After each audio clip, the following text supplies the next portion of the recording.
Good morning, good evening, good afternoon. Hi, my name is Vivian Acquah, and I call myself the Inclusive Workplace Wellness Advocate. Some of you may know me as Orlando's mom, and today we are going to talk about level up ethnic diversity.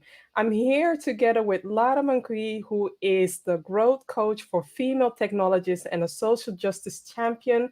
Jessy Halison, who is an engineering manager at Ecosia, DEI and tech coach, and also a mental health awareness person. And Naomi Williams is a Jedi catalyst and a career development coach. And last but not least, Mira Culic Griffiths is a leadership coach. So, welcome everybody. I'm so excited to have this conversation with you all. Just looking up my questions.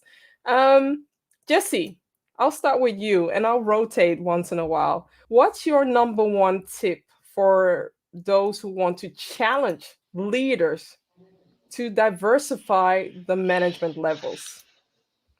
Um, I would say first, go back to numbers. Mm, Check who are the customer of your company and yeah. are they represented in your company at every decision level because you will affect them with your product. So you want to make sure that you address their issues. But if they are not represented, how can you be sure that you will solve a problem that they have and that you won't be caught in a problematic way too late Mm, after the product is out. And I true. know that by experience because we had in a previous company I've been with. We a campaign was released with some problematic words, and no one in the management and no one in com caught that problem before because there were no diversity there and they didn't realize how damaging it could be for the brand. You say And problematic words, as in people reacting problematic on social media, online, something like that. You don't have to say what, but something. What was the act? so it was a slur word used in the campaign. And uh, Wow. what was problematic was, well, first, as people working in the company and Black people and people of color working in the company, that was very difficult for us to handle that situation because we had also people from our own group asking, how could we let that happen? Mm, Um, and we also saw some more questionable reaction from our customer base, some were white, so non people of color, saying that it was so daring of the company to use this word unapologetically, which ended up having some questioning, obviously, on other customer base, which were part of the demographic that yeah. was targeted, and that was not volunteer, but still. So that's why I would say look at who you're trying to reach out and try to make sure that you have their voice also in the decision group that will I impact do have them. one more question because did it have to do with the language? Because sometimes people think if they use, for instance, I think and do everything in my mind in Dutch. But when I literally translate everything that I'm thinking in Dutch, in English, it can come across harsh. So was it something like that, for instance? Oh, No, that was really a slow word, and they knew that it could be problematic because they reached out to the DNI group asking for our blessing, and they oh, didn't get it. Um, and still published it. they still published it. And to be fair, that word in other language doesn't necessarily have a negative sense. But Mm-hmm. since the company was international and was trying to reach out to an international and particularly American crowd, this was maybe not the best way of handling the situation. There were way to better handle the situation than just placarding the word plain France like that. That's interesting. Like you mentioned that they didn't have the blessing, but still went ahead. So next time, what I would recommend is listen to the diverse people, listen to the ethnic people, but also listen to what the people within the DEI or ERG groups are sharing with you, because there might be some honesty in it, right? So yeah, Lara.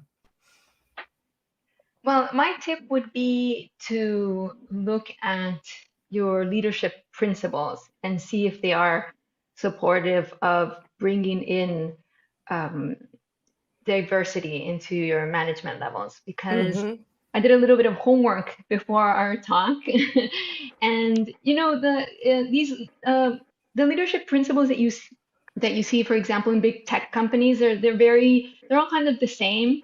So I'm going to call out just a few companies here just to make reference because this is what is out there. So, Mm-hmm. for example, if you go to Amazon and they have 14 leadership principles, right? Yeah. And if you go through them really quickly, you see principles that the majority they're not supportive of diversity in any sense. So, for example, they talk about hire and develop the best, Yeah. or insist on the highest standards.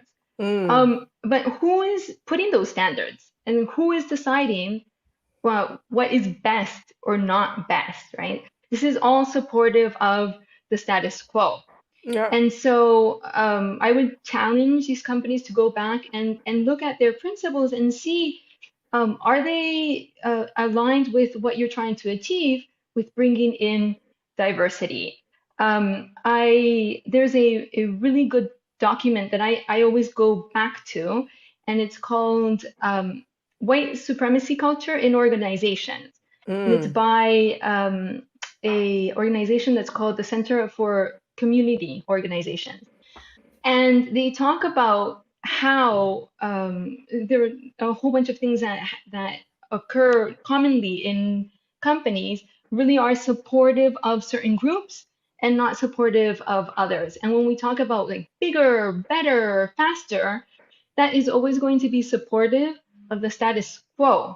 because taking into account something that is different slows down. You need to really, put yourself in someone else's shoes. You really need to adapt, and adapt is not something that can be fast, right? Adapting means to be compassionate, means to take time, means so it is not supportive of these types of ideas. So Yeah. that would be my tip. It reminds me of the talk that you did last year for Amplify DEI about merit and meritocracy, right? It's an important Exactly. about the playing field is not level for everyone. Some people need ladders, some people need train, some people need cars or airplanes or space shuttles to elevate their to advance in their career. And to cater to that, you need to provide different tools, different resources for different groups of people. So thank you. Exactly. Naomi. Thank you. Yes, thank you. First of all, I wanted to apologize for my hit and run. What I did, my internet connection wasn't too stable. I just tried to, illustrate how DEI sometimes works. Sometimes it's there, Oh, sometimes it's not. oh, that's It's a painful part. exactly, exactly. No, but your tip, yeah. For me, it would be I would like to challenge them to reframe their talent processes, to Mm, remove biases, yeah, and especially to change their models that define who gets the promotion and why. yeah, yeah, Um, because it's easy to, pick someone to follow you up in your footsteps that looks like you, thinks like you, has a similar framework like you. But I think we've proven that having a diversified team, having a diverse team with different references, with different frameworks, is only much more added value than if we all think the same way, the same mm-hmm, direction, the same methods, the same familiar playing ground, basically. So yeah, for me, it would be that. And I see this, well, I work at a university and I see it a lot in university. For example, for a professor, in many universities, for a professor, you need to have a PhD to become a professor in a lot of universities. And then I wonder, really, do you really so if we could go even there, that far, that is how deep I would like them to go. So that yeah. would be my I tip want to challenge to that because challenge that. it blocked me from becoming a teacher just because I don't have a university degree, but the level, the capacity that I have is beyond university level. So do I need a degree to share my magic?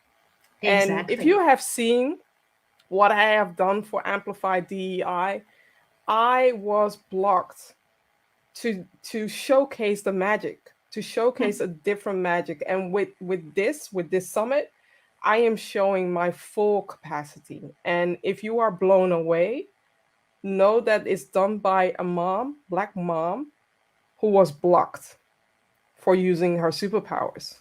So think about what kind of superpowers you are missing within your company. Absolutely. Thank you, Naomi.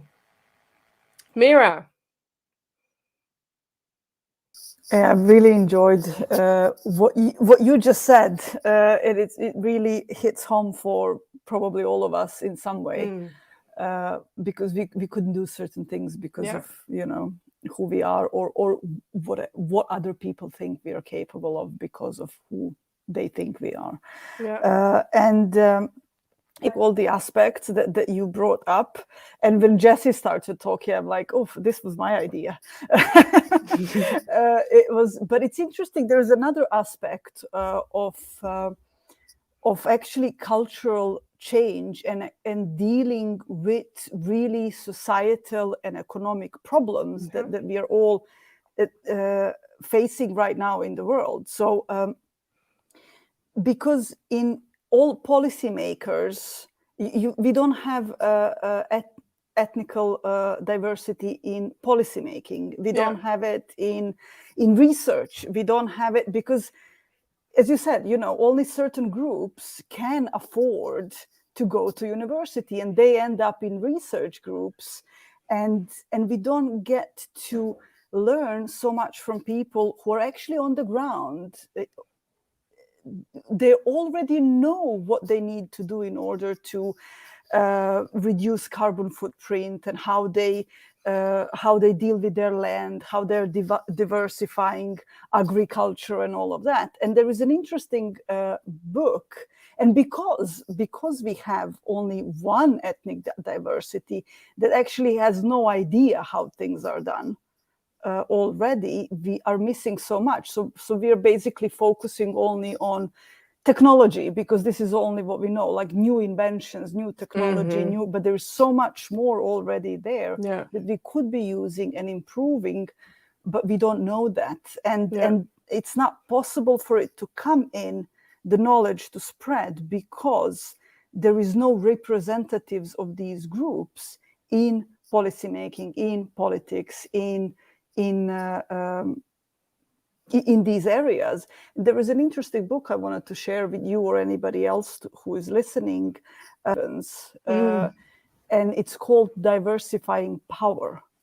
And she's in policymaking in energy sector. And she said, the reason why I wrote the book is because when we go on summits and seminars, there is only a handful of us women, and we all sit around one table. Not and here. She said, and so she said, it really struck us how, it's not just women that are underrepresented, but from other ethnicities, there is nobody. So, You're touching on so many levels, and I have two things to share. Definitely when it comes to when you look at the European Union, since we are all living in Europe, last summer there was this legislation about employers have the ability to fire somebody who's wearing a hijab. Let that sink in. It made it to the legislation. If there were more ethnic people working in the EU, they would have blocked this. Number two is people don't realize that the majority that is ruling Europe or ruling, the international setting now will be a minority. That means that you're not tapping into your future audience. That means that you're not tapping into your future talent.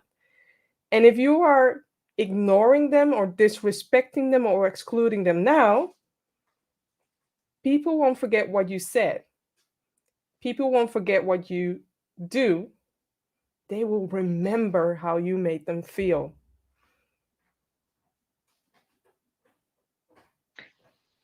From my end, it makes Yeah. me think of what you were saying, Mira, is this question of the survivor bias. Yeah. So the only view which is known is the one who are able to reach those levels. True. And unfortunately, we know by ghettoization or stuff like that, that's not everyone from with ethnic diverse background have access to studies or have access to certain level of work.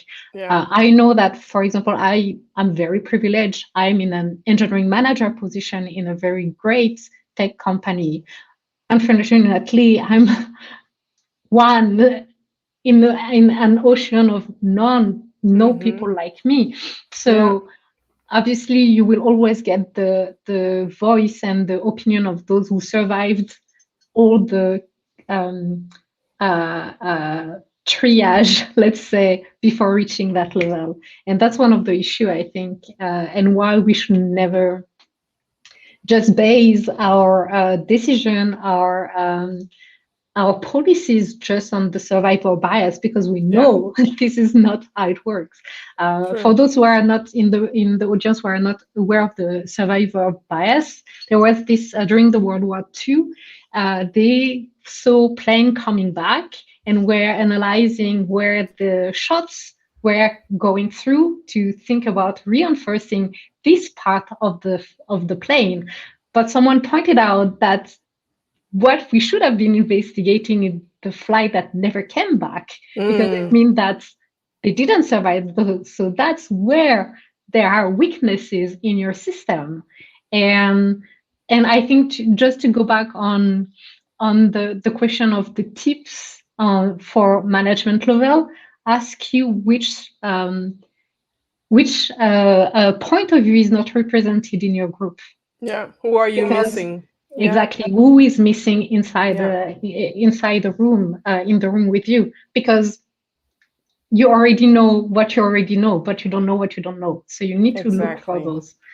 Exactly. I also want to highlight something valuable that Michael is sharing. And unfortunately, this happened here in the Netherlands. Last week, Wednesday, I guess, the district court in Den Haag ruled out that the Dutch border police, including those active at the National Airport Schiphol, are allowed to use ethnicity as one of the criteria for selecting people for checks at the border. It is racially profiling, and it is dehumanizing on so many levels. And the fact that people in court allowed this ruling to happen in here, I just want to highlight, people may think that the Netherlands is super progressive with our tulips, with our weed, and yes, we do have the red light district, but meanwhile, this is happening. This is happening, and it's excluding other people to be great. So thank you, Michael. I wanted to go back to the questions and start with Mira.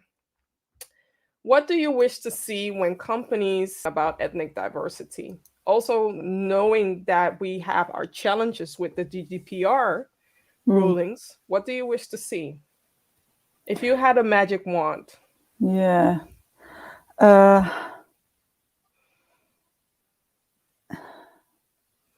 Maybe what I wouldn't like to see, it's what I wouldn't like to see. It's what I'm seeing right now. It's what I'm seeing is you know, just what you just mentioned, that's happening on the border. Just what, and in companies, because governments are making these kind of decisions, then it transcends into company, and it goes, well, if they are doing it and it's allowed, then why is it wrong for us? And so I think what happens is that we get into this, what would be the word for it? a white coat syndrome, is that because somebody who is in a higher authority of you is doing it, it just makes it okay. So it makes it feel like also calling us out, saying that, well, Papa can do it, so I can do it too. Yeah. And so what I would like to see, that literally, if companies would look into their pool of people that are working for them, not just customers, that's even another level, but people that are working in the company, and have them equally represented in boardrooms, in leadership positions, have in management position everybody from different ethnic background that is in that company. Because I see this excuse all the time, why we don't have more women in tech, or because there is not many of them educated and good enough and all of that. That's an excuse. It's bias. The same thing is with ethnicity. If you don't have, then please make sure that you do. Do you have to put somebody through a training course, or find a recruiter that can support you? And if the recruiter can find them, then I would say maybe you need to hire an external recruiter, or go to another better external recruiter that values diversity. Everything else is just an excuse not to do it, and it's an easy path out. So that's what I would like to see, the equal representation of absolutely everyone who works in that company, because it gives them, and if they can do it, then we can. Yeah. And then we can all grow together. Thank you. Naomi.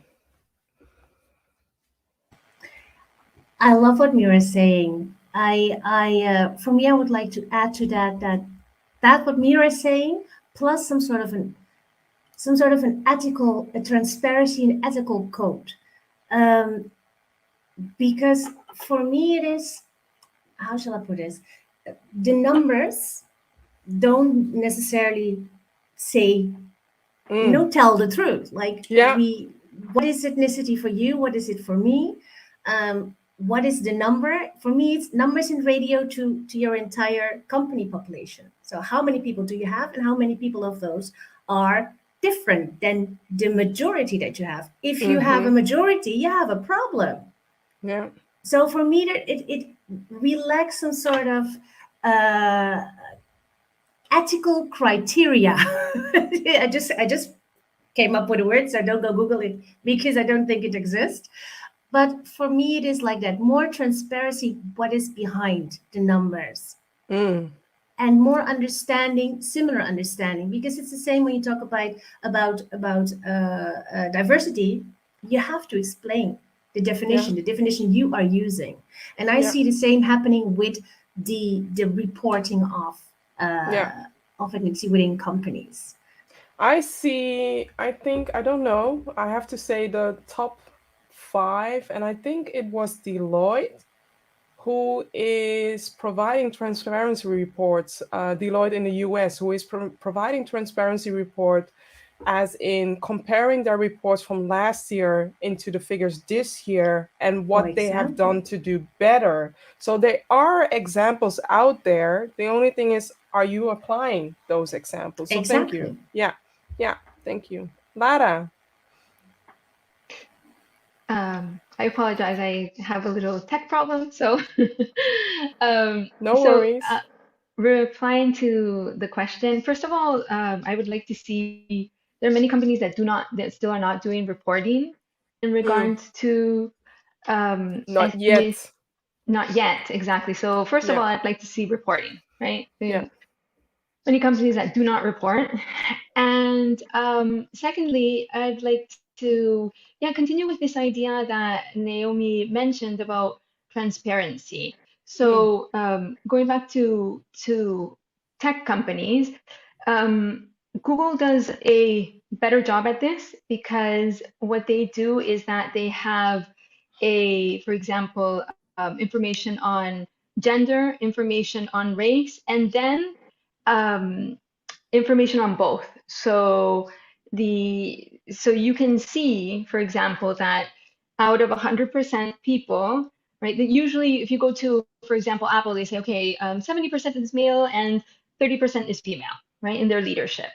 But you do not know, and then they say, okay, 60% is white, 27% Asian, blah, blah, blah. But you really don't, you can't really think of, okay, so inside of that group of white, of women, so that means that a certain percent is white, how much percent is black, right? Exactly. Google does a Exactly. little bit better at Yeah. intersectionality, where they show you that you know exactly that there are 3 out of 100 people, there are 3 black women that have been hired this year. So Yeah. being able to be more transparent in that sense, because for me, that first stage of saying, oh, we have this many women and this many men, it's just it's truly not enough. Yeah. You remind me of today, I think today or yesterday, a law passed here in the Netherlands where they are applauding for having a quorum for the advisory boards. So hiring more women. I want to challenge those who are in the Netherlands to add in the level of intersectionality, because if you are only hiring white women, I think, and I know that you're failing. I know that you're failing. You're not bringing in diverse perspective, not enough diverse perspective. And when you look at the custom base in the Netherlands, it's not only made out of white men and white women. 100%. There are different nationalities here. So thank you. Jessy. I find it interesting what Lara was saying around intersectionality, because it's the point I wanted to bring. I find it also interesting that we're talking about Google on that.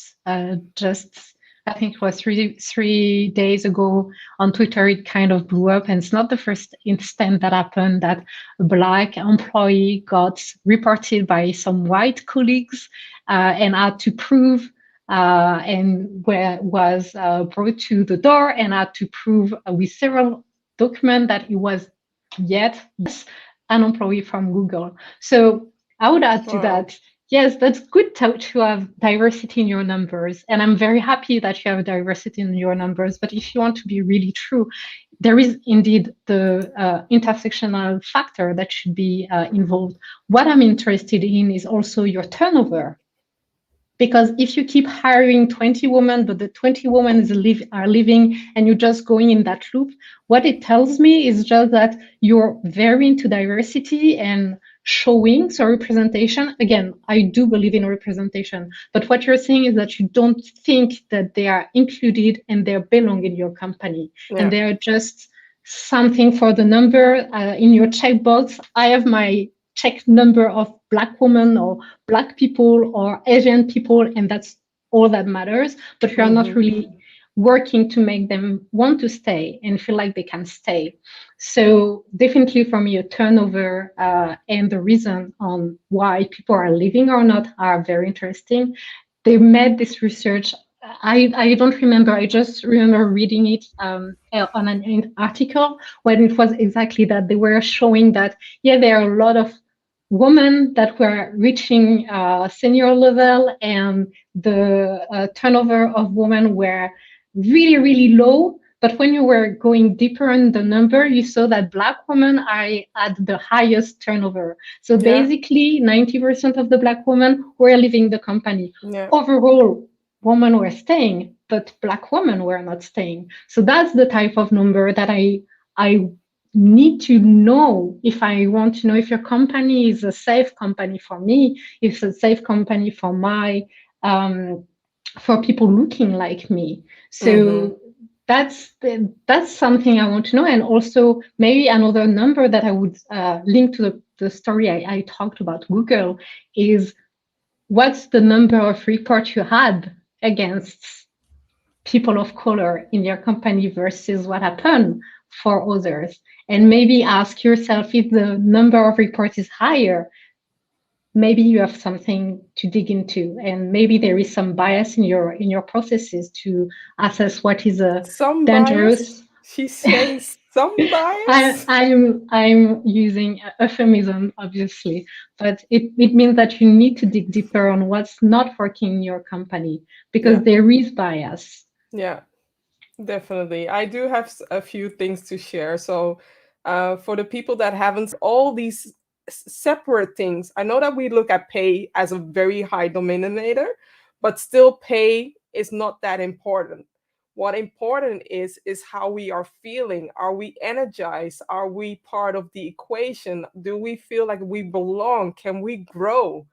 That's much more important. It's the pay is just a short-term high that you're getting, and afterwards you find other things more valuable. And also when it comes to what you shared right now, there is so much there to unpack. There is so much there to unpack. So know that you can definitely do something, but also know that we are watching you. Not only I, but the people are holding you accountable. And if you don't show that transparency, they will dig. And if you don't show that, your external stakeholders will ask that. I see more and more companies asking, or stakeholders asking, more and more transparency regarding the diversity, equity, and inclusion figures. And if you're not showing that, then you're missing the boat. Then you're missing investment. Then you're missing clients. Then you're missing so much more. So step in right now. Thank you. I want to add something, Mm-hmm. which is, again, in ethnic diversity. We also talk about Afro-descendants who were born/raised in Europe or in United States, for Yeah. example. But we also need to think about how people coming from Asian continent, African continent, how they are also Yeah. integrated in your workforce. Because Yeah. I know that the way I've been educated in an European context. So the way I will handle certain situation and feel certain things will definitely be different. So yes, we know it's an added level of challenge for you as leader to look into that. But if you really are committed to inclusive leadership, if you're really committed to bring the best talent inside your company, these are the type of thing that you need to look into, because this is what bring retention. Mm-hmm. And if you have retention, you have people who are growing in seniority that bring even more to stay very down to earth, that bring more revenue to your company. But if you make people, the people you're investing in leaving, this is not helping your company on the long run. I want to add something to the performance management for managers. Connect the turnover rates. Connect the turnover rates to the performance management of managers. And also dig in a little deeper. Who's leaving? Which group is leaving? I know that some companies are doing that, but I do feel like that needs to be highlighted. So I'm putting it out there. Connect that to the performance management, to the performance rate card for the manager. Maybe that will incentivize them to do better. Thank you. Mira. Yes. Do you want to see the question? Yes, please. What do you wish to see when companies are reporting about ethnic diversity? Didn't I answer that one already? Sorry. I Then think so. okay. Yeah. Then we already had the clock round. Then, what would you say to leaders with an ethnic background? What can we do, or what can they do to level up in the workplace? Don't lose yourselves. And I've seen that happening. Well, I've worked in Maybe a the little Middle bit East more for many. specific, because I know what you're talking about, and I will add some words. Chameleon, code switching, being one of them. You know what's interesting? It's very normal for us humans to try to adapt to the environment. It's something that we do. Our brains are made in that way. But I think we need to be really aware of it, and it's easy to lose yourselves. It's easy to try to run away from your background, because often it happened to me. It happened to me because I felt that because of all the stories and stuff that was happening and in the company and the news and, people in Serbia are bad people, and you kind of want to dissociate from it in a way. And so me, I wasn't comfortable with that part of me, and so it took me a little bit of personal growth to see what it is and hit my head in the wall a few times to come back to it, because I actually lost my power. And that was one thing. The other thing, it was really difficult for me to connect with people, not just the people that are from my ethnic background, but everybody else, because you're not comfortable with who you are becoming. It's not natural to you. It doesn't fit to you. And there is something that you're trying to hide, something that you are not comfortable with. So you basically transfer that in all your relationships, and then your bias goes up. Then you're biased against your own people. So that's one of the things you really need to not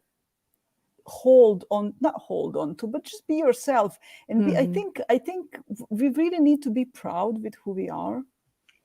And this is where it's easy to go there. It's easy to stay in a position where you are, and don't bite into these belief systems that are saying, in order to level up and in order to grow in your company, you need to be somebody else, because it's just not true. And it might look like that when it gets hard, but it's just not true. So staying who we are and really celebrating who we are, because that's the only moment when we are connected with what really matters, our values, and this is very powerful as leaders. It reminds me of the quote, "Be yourself, everyone else is taken." Yeah. Jessy. It's an interesting question, because there is always this in the society where we are, there is always this push to pitting people against one another. So when there is two women and one man competing for one senior position, for example, we will always put the two women in competition. And the same for obviously for ethnic diversity. You always feel like there will only be one spot for one diverse people from a diverse background. And I think this is something that we need to get away from. We need to really cut ourselves from this culture of us versus the world. There is this idea of I think it was Michelle Obama who was saying that when one of us is thriving, everyone is thriving. And this is exactly that idea for me, that when you go up, it's not that you have to be again, I can just speak about my own example. It's not because there is another woman or another Black woman competing for the same role that I need to be very spiteful and hateful and trying to put barrier to them. I think we should be more in this idea of collaboration, because if that person succeeds or if I succeed, we will open the door to others, and it will open more opportunity for everyone. So that's something I would really advise. Stop playing into that game, which at the end of the day does not benefit us, which is fighting against people looking like us, but try to be more in this idea of supporting. Because it's true, and I mean what Mira was saying, that sometimes to fight that we have tendency to, there were like these studies in United States, Black judges were more severe against Black criminals or people in the judiciary system, because they wanted to show that they were not doing any preferences. And at the end, they ended up being worse for people looking like them than white judge, for example. And that's problematic. They should be fair, but to be fair, you should stop trying to think that putting someone looking like you down will make you will level you up. That's not how it works. You can't really go up with the corpse of other people looking like you, basically. I believe that in certain situations, judges should not be able to see see the person and see how they are going to rule. I think that will definitely make an impact. But also, beginning of this year, I had an opportunity to be hired by a company or to become one of the employees. I walked away when I found out that there were multiple people within my network, all women, all Black women, we were pitting towards each other. I was pitching for another role. We knew of each other. Each one of us was pitching for a separate role. And then the director advised us, you should go for that one. You should go for that one. Not realizing that we were all in touch with each other. And I walked away from that. I don't do dog fights. I don't fight. I don't have the capacity. I can fight, but I'm not at that level to fight with my sisters. I see them as my sisters, and if they win, I win. That's how I see that. So thank you for highlighting that. Lara. So continuing a bit on Mira's thought, and kind of tying it into the talk that we had yesterday, I feel Mm-hmm. that when you are trying to level up, it is really important to Mm-hmm. understand what your superpower is and really Yeah. own that, right? So, talking about yesterday, Julie Turner, she spoke about neurodiversity and how, in her talk, if you go back to her talk, she talks about that it is scientifically proven that people who have certain neurodiversities, they are concentrated more on certain tasks, they are more creative, et cetera, et cetera. And so we can really step into, our diversity, our ethnic diversity, um, and and and take all of these superpowers at the end, something that just makes us absolutely different, and understand what we are going to be bringing into the company, the best of us, right? That we're going to be bringing in, and really speak about that and own it. Yeah. I don't think that we don't really like to play like the race card, right? Mm-hmm. But we have to accept a reality. And I myself, as a Latinx woman, I know all the difficulties that I've had to overcome to be able to get to a point where I am able to even apply for a leadership position, right? So owning that, really understanding it, I think is fundamental. Definitely. And thank you for sharing that as well. Yeah, Julie's talk, but also what she shared yesterday during the panel. I mean, everything that was shared yesterday during the panel is a must watch to level up. So thank you. Naomi. Yeah, I really like this question, especially after hearing all of you answering. And for me, it would be a bit of a combination of everything you've said. It is self-care. Mm. It can be exhausting. So Mm-hmm. just what Lara said, know your superpower, tap into your superpower. What Mira said, don't lose yourself. But the other side, don't lose yourself. For example, we had this conversation a bit offline with Vivian. Last year for me was I had to do it all. I had to be in everything. I'm in Spain in my world. Let's say it like this. In my professional world, I am one of the very few students, one of the very few Black people. Yeah. Repeat too. So obviously you get to be the token Black person, the token Black girl in my case. Um, and the moment that I sort of owned it, like, okay, I can be the token Black girl, but I'm going to be it when I want, Yeah. on my call, on my terms. And I think taking that power back and wrapping it up in a lot of self-care, it's okay to say no sometimes, even it's Yeah. for the cause. It Yeah. is okay to say no, not today. So I think for me, that would be very important. Like the combination of everything is that wrapped around self care. We need to take care of ourselves and our mental state. Yeah. And also, we need to stop using the word strong. Yes, we are strong. Everybody knows that. But But we don't need to be. strong doesn't mean I cannot cry. I mean, I cried during Exactly. this whole summit anyway. Strong doesn't mean that you cannot go back and recharge. Strong doesn't mean that you cannot feel pain. I Exactly. bleed. I cry. I hurt. I feel pain when somebody steps on my toes. And especially when people are making microaggressive actions, that's painful.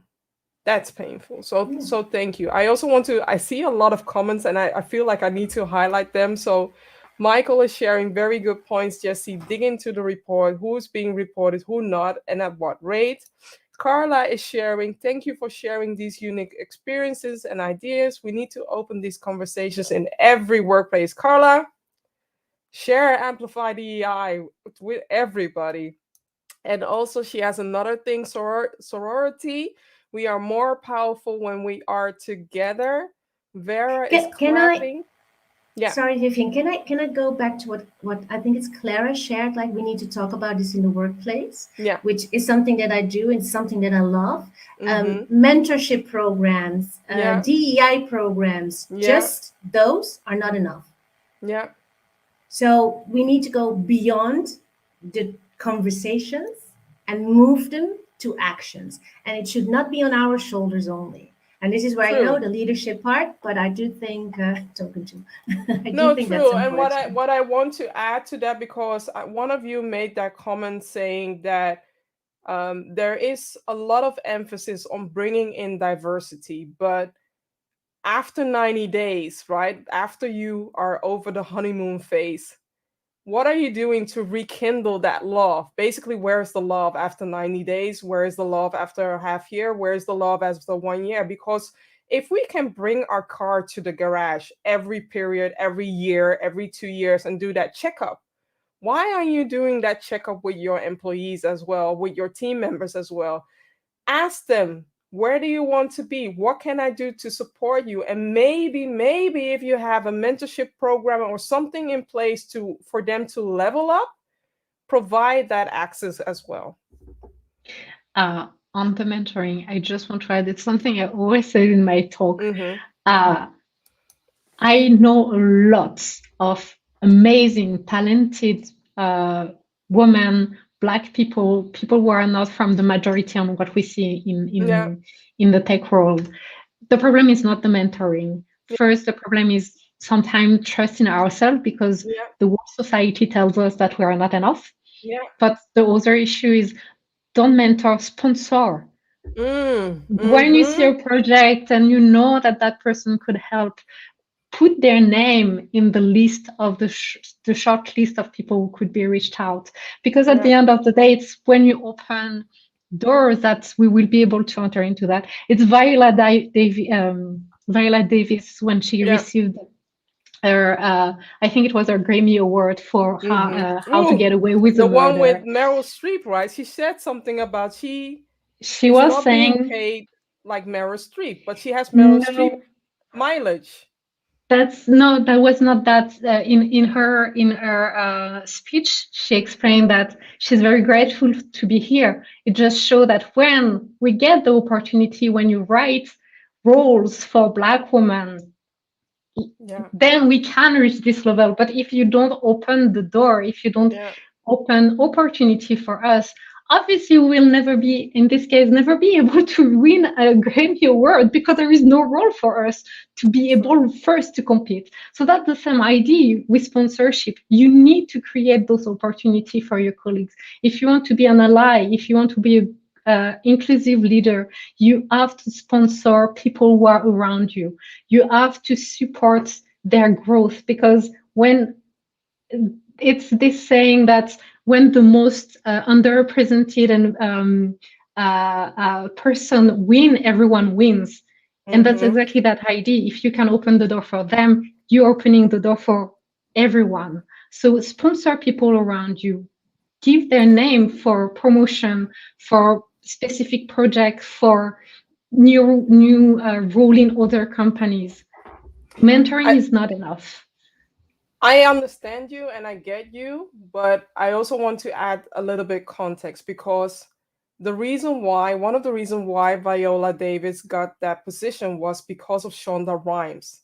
And Shonda Rhimes is a Black Yeah, woman true. Exactly. Yeah. who was not only she and Ava DuVernay are both my role models, and Ava DuVernay is sharing, if you're not opening the door for me, I will create my own door. And this is what I did with Amplify DEI.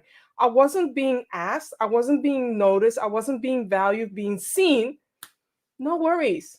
I got all my different personalities together. We assembled, catered everything in one, and I'm going to show you, not tell you, I'm going to show you what it means to feel excluded, but also going to show you a different setting of how the world could be. If you tap into that power, if you tap into that inclusion power, that's how you amplify diversity, equity, and inclusion. So, this is the tip that I have for excellent professionals. And yes, everybody can be excellent, ethnic, excellent professionals. Sometimes you need to create your own door. I think it's kind of linked to what I was saying earlier for people leveling up. Yeah. I'm not seeing people like looking like you as competition, but as support and Yeah. way to open doors for everyone.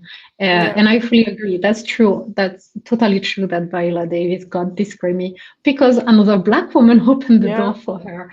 But Yeah. that would be nice if everyone, and not just people looking like us, would do that work. And that's, I think, also one of the goal of Amplify DI is also to give this tips and key and resources to everyone to be that ally and to Yeah. leveling up people who are not looking like you, but by doing so you are leveling up everyone. Thank you. Thank you. I only going to share the comments. So Carla is sharing, not even sponsorship programs are enough. We need to make changes in every policy, every protocol, everything in our companies with an intersectional perspective. I am hearing somebody, maybe a future speaker.